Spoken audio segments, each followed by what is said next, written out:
हमारी तरफ से आप सभी को प्रणाम। प्रणाम।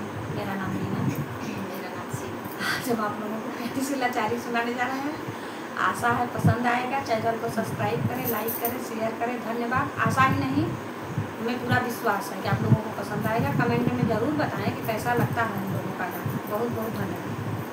हाथ लिए डाली पुदीना हराए, हाथ लिए डाली पुदीना हराए, हाथ लिए डाली पुदीना हराए। सोने के थाली में जेवना परोसे, सोने के थाली में जेवना परोसे। जेल राजा जेवना जबाना बुरा है, जेल राजा जेवना जबाना बुरा है। हाथ लिए डाली पुदीना हरा है, हाथ लिए डाली पुदीना हरा है। झंझड़ झड़ला गंगा जल पानी, झंझड़ झड़ला गंगा जल पानी।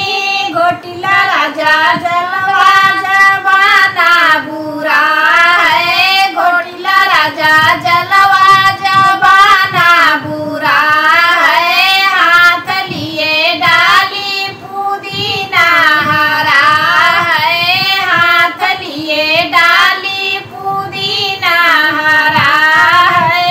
लवंगा इलायची का बीड़ा लगाए, लवंगा इलायची का बीड़ा जोड़ाए।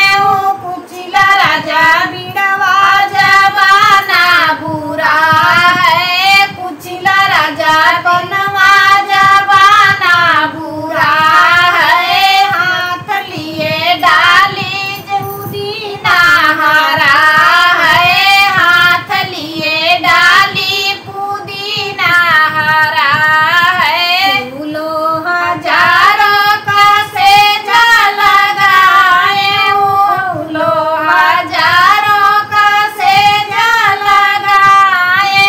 सोइला राजा सोइला जबाना बुरा है, सोइला राजा से जिया जबाना बुरा है। सोइला राजा से जिया जबाना बुरा है। हाथ लिए डाली पुदीना हरा है, हाथ लिए डाली पुदीना हरा है। धन्यवाद।